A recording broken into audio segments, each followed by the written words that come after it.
গল্পটা ভালো লাগলে একটা সাবস্ক্রাইব করে দেবেন আর পাশে থাকা বেল আইকনটা প্রেস করে দেবেন যাতে আমার গল্প খুব তাড়াতাড়ি পৌঁছে যায় আপনাদের কাছে।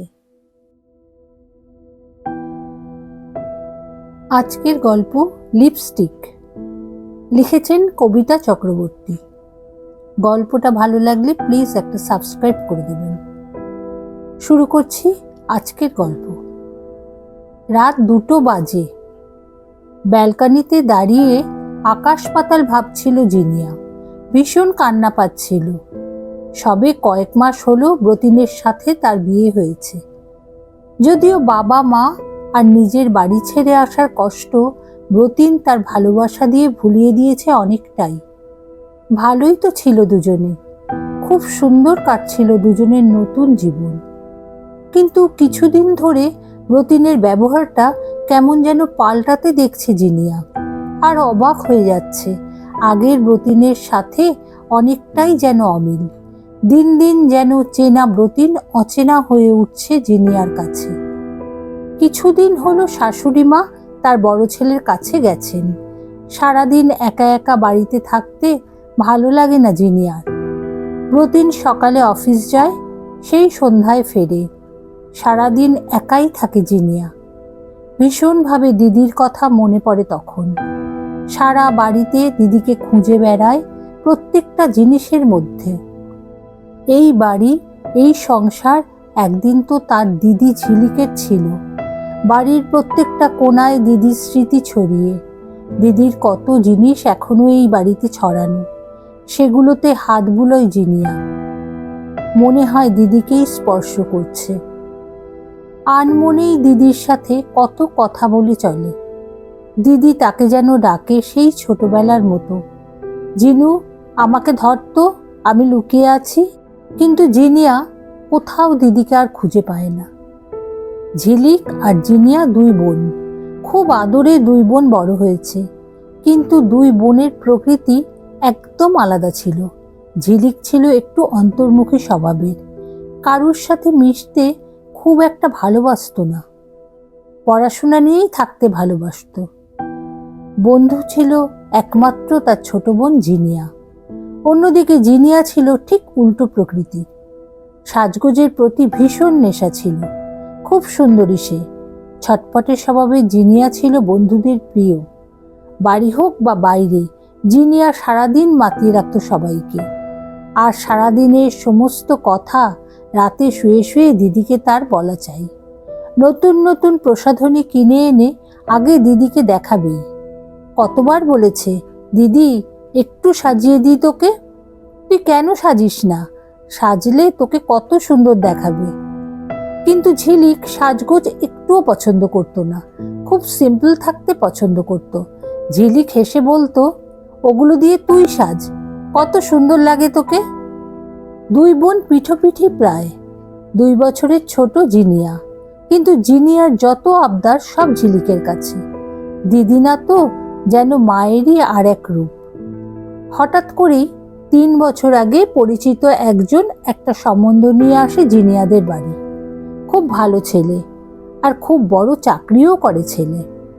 ঝিলিকের বাবা পাত্রপক্ষকে আসতে বলেন। নির্দিষ্ট দিনে ছেলের বাবা মা অর্থাৎ ব্রতিনের বাবা মা আসেন ঝিলিকদের বাড়িতে।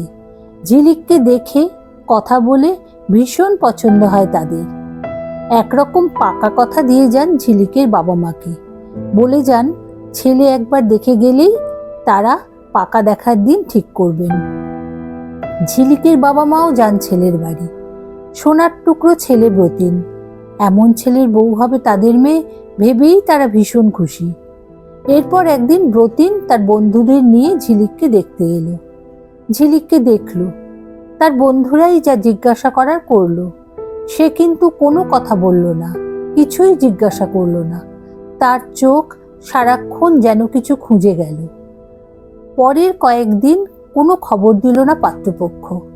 কিছুদিন পর ব্রতিনের বাবা ফোন করে বললেন, আমরা রাজি, আমরা পাকা কথা বলতে আসছি। বিয়ে হয়ে গেল ঝিলিকের। সারা বাড়ি মেতে উঠল সানাইয়ের সুরে, রজনীগন্ধার সুবাসে। জিনিয়া তো পরীর মতো সেজে সারা বাড়ি মাতিয়ে দিল। নতুন জামাইবাবুর তো বউ থেকে শালিকার দিকেই নজর বেশি। জিনিয়াকে নিয়ে সবাই ইয়ার্কি মারতে লাগলো। আনন্দে হাসি গল্পে কেটে গেল বিয়ের রাত। মাঝে মধ্যেই দিদির বাড়ি চলে যেত জিনিয়া। আসলে দিদিকে ছেড়ে একদম থাকতে পারত না জিনিয়া। কত কথা জমা হয়ে থাকতো দিদিকে বলার জন্য। দিদিও তো কিছুতেই ছাড়তে চাইতো না ওকে। জামাইবাবুও এদিক ওদিক বেড়াতে নিয়ে যেত বউ আর শালিকাকে। তবে বেশি বাইরে যেতে ঝিলিক পছন্দ করতো না, তাই জিনিয়া এলে ঝিলিক ওদের দুজনকে জোর করে বাইরে পাঠাতো। জিনিয়াও ভীষণ ভালোবাসতো তার জামাইবাবুর সাথে বেড়াতে। ভিক্টোরিয়া, ময়দান, নন্দন সব জায়গায় ঘুরত। রেস্টুরেন্টে খেয়ে দিদির জন্য খাবার নিয়ে বাড়ি ঢুকতো। তারপর দুই বোন মিলে আবার আগের মতো সারাদিনের গল্প করত। ব্রতিনও যোগ দিত ওদের সাথে। খুব আনন্দে কাটছিল দিনগুলো। কিন্তু কি যে হলো, এত আনন্দ বোধহয় ভগবানের সহ্য হলো না। বিয়ের কিছুদিন পর ব্রতিন ঠিক করলো ওরা সিমলা যাবে বেড়াতে, হানিমুনে। জিনিয়াকেও যেতে বলেছিল, কিন্তু ওর একটা পরীক্ষা ছিল, তাই যাওয়া হলো না। ওরা দুজনেই গেল বেড়াতে। সেখানে গিয়েও দিদি রোজ রোজ ফোন করে কত গল্প করত। আজ তারা কোথায় কোথায় বেড়াতে গেছে, পাহাড়ের সৌন্দর্য কত সুন্দর, কত আনন্দ করেছে তারা, সব গল্প করত বোনকে। হঠাৎ করেই খবর আসে অসাবধানে পাহাড় থেকে পা পিছলে গভীর খাদে পড়ে মৃত্যু হয়েছে ঝিলিকের। দুদিন পর দিদির মৃতদেহ নিয়ে এলো বাড়িতে। শোকে পাথর হয়ে গেছে সবাই। জিনিয়া নিজের কষ্টকে দমিয়ে রেখে যথাসম্ভব সামলালো বাবা, মা, জামাইবাবুকে। মেয়ের শোকে পাথর হয়ে গেছে ঝিলিকের বাবা মা। ব্রতিনের চোখে জল নেই, সে যেন কাঁদতেও ভুলে গেছে শোকে। কয়েক মাস কেটে গেল। সময় হয়তো কিছুটা হলেও শোক কাটিয়ে দেয়। দিন চলতে লাগলো। আনন্দ যেন সবার জীবন থেকে কোথায় হারিয়ে গেল। একদিন ঝিলিকের শ্বশুর শাশুড়ি জিনিয়াদের বাড়িতে আসলেন। বললেন, ছেলে অফিস যায় না, সারাদিন বাড়িতে মনমরা হয়ে বসে থাকে, মাঝে মাঝে চিৎকার করে ওঠে, পাগলের মতো হয়ে যাচ্ছে ঝিলিকের জন্য। একমাত্র জিনিয়া পারে এই অবস্থা থেকে আমার ছেলেকে বাঁচাতে। আপনার ছোট মেয়েটিকে আমাদের দিন, ওকে আমরা ব্রতিনের বউ করে নিয়ে যাই, তাতে যদি আমাদের ছেলেটা স্বাভাবিক হয়। একমাত্র জিনিয়া পারে এই অবস্থা থেকে ব্রতিনকে উদ্ধার করতে। জামাইবাবুর সাথে তো ভালো সম্পর্ক ছিল জিনিয়ার, অনেকটা বন্ধুর মতো ছিল। আরও অনেক কিছু বোঝালেন তারা জিনিয়ার বাবা মাকে। জিনিয়ার বাবা মা প্রথমে রাজি না হলেও শেষ পর্যন্ত রাজি হলেন। তবে জিনিয়ার মত থাকলে তবে। জিনিয়া প্রথমে রাজি না হলেও জামাইবাবুর কথা ভেবে রাজি হলো বিয়েতে। কিছুদিন পর বিয়ে হলো জিনিয়ার সাথে ব্রতিনের। জিনিয়াকে পেয়ে ব্রতিন অনেক স্বাভাবিক হয়ে গেল। অফিস যায় আগের মতো ঘুরতে নিয়ে যায় জিনিয়াকে। দিনগুলো স্বপ্নের মতো কাটতে লাগলো দুজনের। কিন্তু কিছুদিনের মধ্যেই সেই স্বপ্ন যেন ভাঙতে শুরু করলো। বরাবর রাতে শোবার আগে মুখে, হাতে, পায়ে বিভিন্ন রকমের ক্রিম মাখার অভ্যাস জিনিয়ার। সাথে একটু সাজগোজও করে। আসলে সাজতে খুব ভালোবাসে যে। সারাদিন তো পায় না ব্রতিনকে, তাই রাতে শোবার সময় একটু সেজে বিছানায় যায়। প্রথম ব্রতিন বেশ খুশি হয়েছে, কিন্তু তারপর থেকে বেশ বিরক্তি দেখিয়েছে এই সাজ নিয়ে। বারবার বারণ করে রাতে কোনো রকম সাজগোজ করতে, কিন্তু জিনিয়া সাজবেই, কোনো বারণ সে শুনবে না। এতদিনের অভ্যাস, সাজগোজটা তার অভ্যাস, তার ভালো লাগা। দিদির ড্রেসিং টেবিল পরিষ্কার করতে গিয়ে কিছুদিন আগে খুব সুন্দর একটা শেডের লিপস্টিক পেয়েছিল জিনিয়া। হয়তো বিয়েতে দিয়েছিল। দিদি তো এসব কোনোদিন ব্যবহার করতো না। নিজের অজান্তেই যেন কখন সেই লিপস্টিকটা নিজের ঠোঁটে লাগিয়ে ফেললো জিনিয়া। মনে হলো আয়নার ভেতর থেকে দিদি বলছে, বাহ বোন, তোকে কি সুন্দর মানিয়েছে এই রংটায়।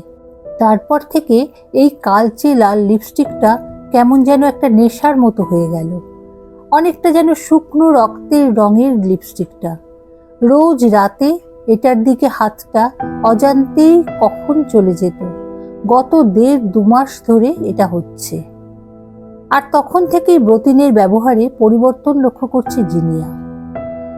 সে রাতে সাজুক সেটা একদম পছন্দ করছে না। মাঝে মাঝেই ড্রেসিং টেবিলের সব জিনিস ছুঁড়ে ফেলে দিচ্ছে। বলছে, তোমাকে ডাক্তার দেখাতে হবে। এত আসক্তি কিসের তোমার সাজে? বারণ করছি রাতের বেলায় সাজবে না এরকম ভূতের মতন লিপস্টিক পরে, তাও তুমি কোনো কথা শুনছো না। মাঝে মাঝে তো জিনিয়া বিছানায় উঠলে ব্রতিন পাশের ঘরে চলে যাচ্ছে। বলছে, এই সাজ না ছাড়লে আমি তোমার পাশে শোবো না। কিন্তু জিনিয়াও জেদ করে থাকে, সে সাজবেই। আজও লাল শাড়িতে নিজেকে খুব সুন্দর করে সাজিয়েছিল জিনিয়া। মাথায় বেলফুলের মালা, চোখে কাজল, ঠোঁটে সেই কালচে লাল লিপস্টিক। ব্রতিন খাটে বসে একটা সিগারেট ধরিয়েছে। লিপস্টিকটা লাগাতে লাগাতে আয়নায় নিজেকে দেখে নিজেই মুগ্ধ হয়ে গেল জিনিয়া। সত্যি কত সুন্দর লাগছে আজ তাকে। আজ আর ওকে কিছুতেই সরিয়ে দিতে পারবে না ব্রতিন। কিন্তু ব্রতিন হঠাৎ করে এসে প্রচন্ড আক্রোশে ওর হাত থেকে লিপস্টিকটা ছিনিয়ে নিয়ে ছুঁড়ে ফেলে দিল। জিনিয়ার গালে একটা সজোরে থাপ্পড় মেরে বলল, তুমি পাগল হয়ে যাচ্ছ এই সাজ করে। কোনো ডাক্তার পারবে না তোমার এই সাজার রোগ সারাতে। বারবার বারণ করা সত্ত্বেও তুমি রোজ এরকম ভূতের মতো সাজো। তোমার সাথে কিছুতেই এক ঘরে থাকবো না আর আমি।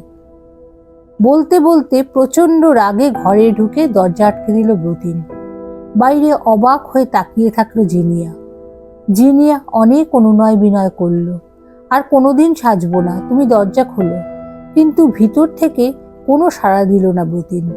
পাশের ঘরের ব্যালকনিতে দাঁড়িয়ে এই সব কথাই চিন্তা করছে জিনিয়া, সেই থেকে আর কেঁদে যাচ্ছে।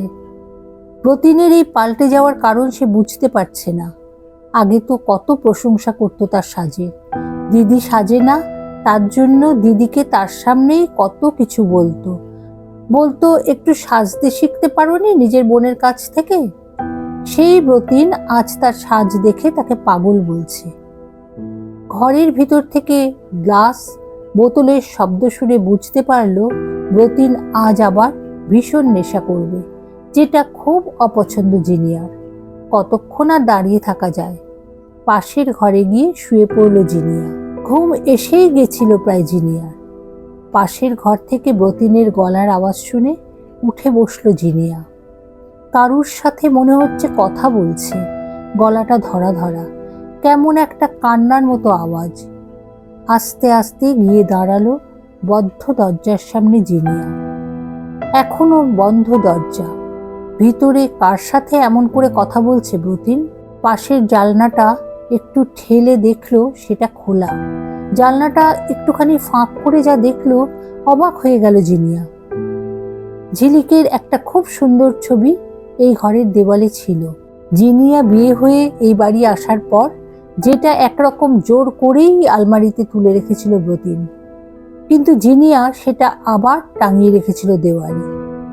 সেই ছবিটা ধরে ভীষণ কাঁদছে ব্রতিন, আর বলছে, আমাকে ক্ষমা করো ঝিলিক, আমি আর পারছি না।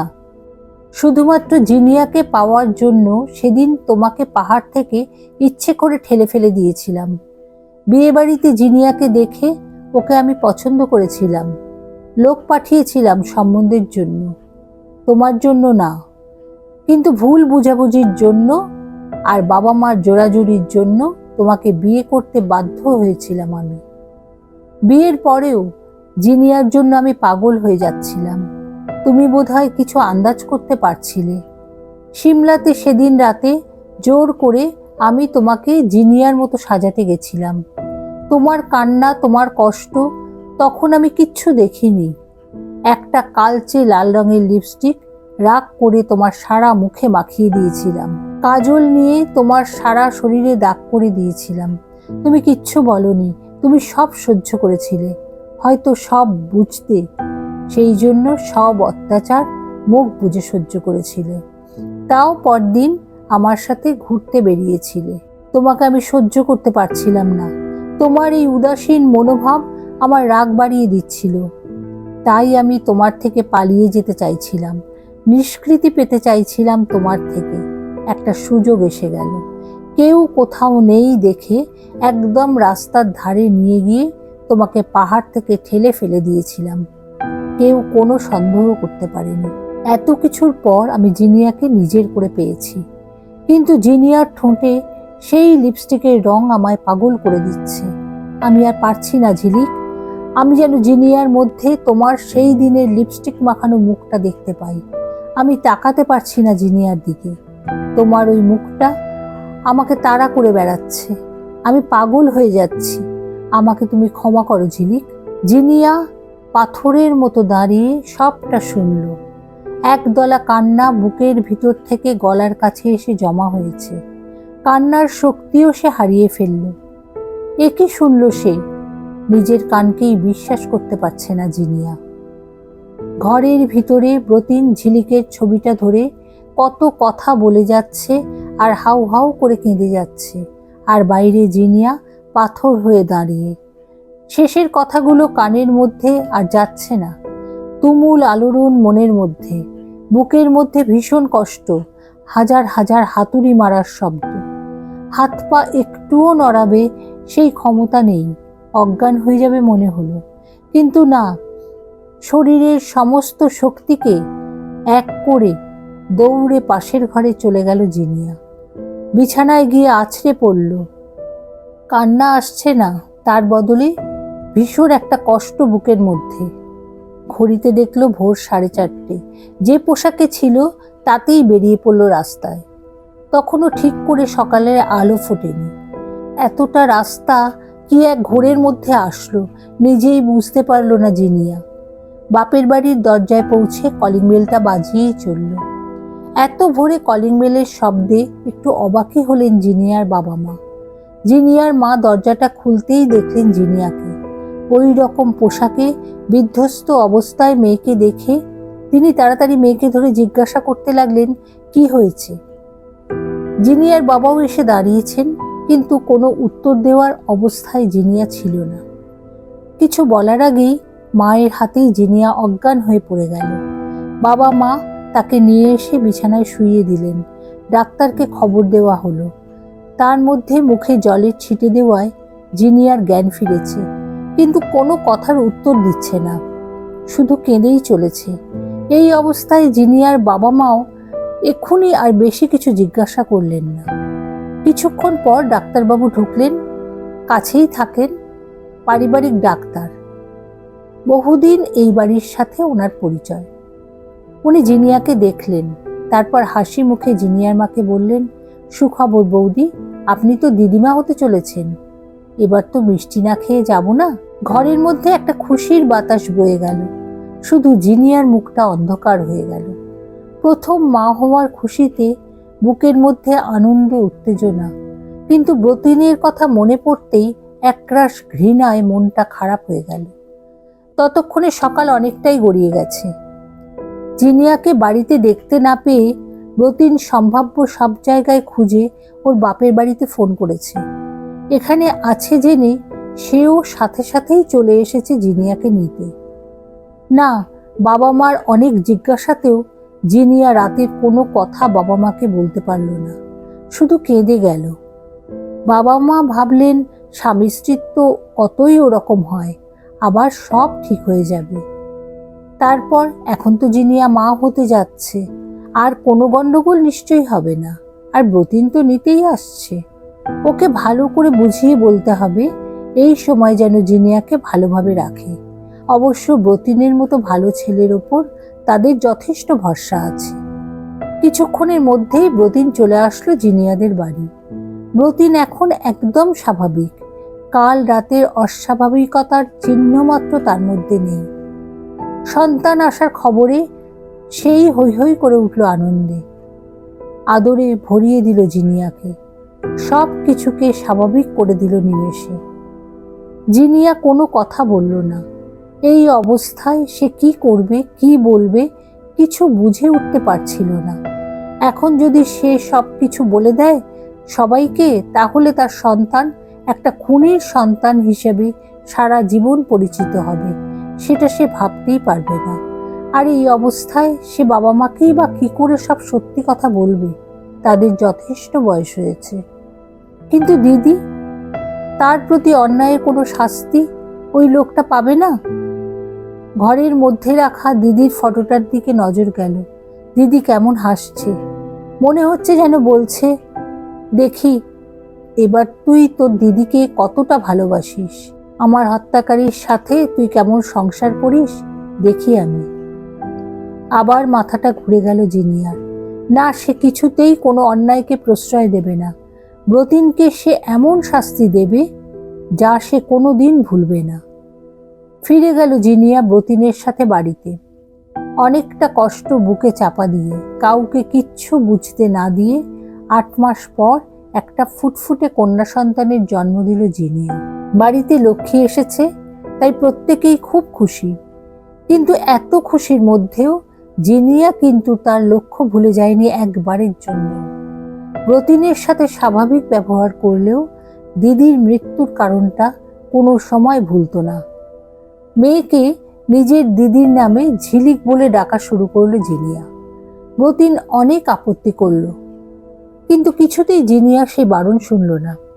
যতবার ঝিলিক নামটা শুনতো ব্রতিন, জিনিয়া দেখতো ব্রতিনের মুখটা অন্যরকম হয়ে যেত।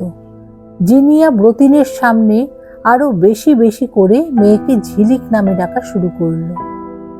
ঝিলিক, ঝিলিক, ঝিলিক। বারবার এই নামটা শুনলে ব্রতিনের মনে পড়ে যায় ঝিলিকের কথা। ঝিলিকের সেই সরল মুখটা চোখের সামনে ভেসে আসে, আর সাথে সাথেই সেই রক্তাক্ত মৃত ঝিলিকের মুখটাও মনে পড়ে যায়। সহ্য করতে পারে না কিছুতেই ওই নামটা ব্রতিন। কেমন যেন পাগলের মতো লাগে।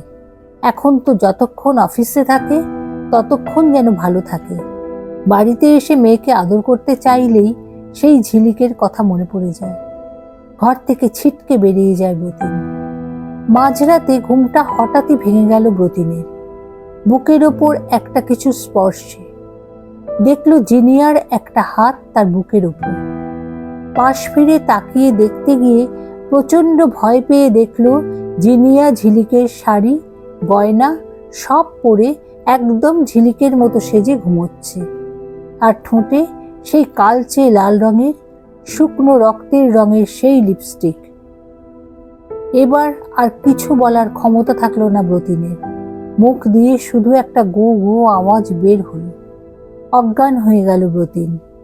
জ্ঞান ফিরলে কিন্তু জিনিয়াকে স্বাভাবিক অবস্থাতেই দেখল ব্রতিন। রাতের সাজের কোনো চিহ্ন মাত্র ছিল না জিনিয়ার শরীরে। জিনিয়াকে জিজ্ঞাসা করলে সে সব অস্বীকার করল। এই ঘটনা আরো বেশ কয়েকবার ঘটতে থাকে ব্রতিনের সাথে। প্রত্যেকবার ব্রতিন প্রচন্ড ভয়ে কাঁপতে থাকে, ঝিলিকের কাছে ক্ষমা চাইতে থাকে, চোখ বন্ধ করে নিজেকে গুটিয়ে নিয়ে দৌড়ে অন্য ঘরে চলে যায়। ব্রতিনের অবস্থা খারাপ হতে থাকে, বাড়িতে ফিরতে চায় না। কোনো রকমে অফিস ছুটির পর রাস্তায় রাস্তায় পাগলের মতো ঘুরতে থাকে। অনেক ডাক্তার দেখানো হলো, কিন্তু কোনো উন্নতি হলো না। এমন হলো রাতে কিছুতেই ঘুমাতে চায় না। ঘুমের মধ্যে ঝিলিক আসবে সেই ভয়ে সারা রাত জেগে বসে থাকে। অনেকেই অনেক রকম কথা বলছে। ঝিলিকের অতৃপ্ত আত্মা ব্রতিনকে ভয় দেখাচ্ছে ভেবে কেউ কেউ ঝাড়ফুঁক করতে বলছে। কিন্তু আসল ব্যাপারটা তো জিনিয়া ছাড়া আর কেউ জানে না।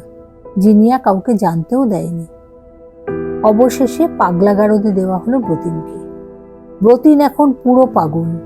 সারা দিন ঝিলিকের সাথে কথা বলে আপন মনে, ওর কাছে ক্ষমা চায়। আজ জিনিয়া দেখতে গেছিল ব্রতিনকে পাগলা গারদে, সেই লিপস্টিকটা পরে। না, জিনিয়াকে দেখে খুব একটা কিছু বলল না ব্রতিন। হয়তো চিনতেই পারেনি জিনিয়াকে। চেনার মতো অবস্থায়ও নেই ব্রতিন এখন। একটা পেন্সিল দিয়ে এক মনে কি লিখে যায় মেঝেতে। হঠাৎ জিনিয়ার ঠোঁটের দিকে নজর পড়তেই ছুটে দেওয়ালের কাছে চলে গিয়ে দেওয়াল ধরে কাঁপতে থাকে ব্রতিন। চিৎকার করে বলতে থাকে, ক্ষমা করো, ক্ষমা করো, আমাকে তুমি ক্ষমা করো। পিছন ফিরে মুচকি হেসে ওখান থেকে বেরিয়ে এলো জিনিয়া। আকাশের দিকে তাকিয়ে বলল, ক্ষমা করিস দিদি, না জেনে তোর মৃত্যুর কারণ হয়েছি আমি। আর আজ আমি নিজের হাতে ব্রতিনকে এমন শাস্তি দিয়েছি ও যার যোগ্য। এছাড়া আমার আর কোনো পথ ছিল না রে দিদি। আমি যেমন তোর বোন, তেমন কারোর মা। আর একজন আসামির সন্তানের থেকে একজন পাগলের সন্তান হওয়া অনেক বেশি সম্মানের। তাই আমি এই পথটাই বেছে নিলাম রে, ক্ষমা করিস আমাকে।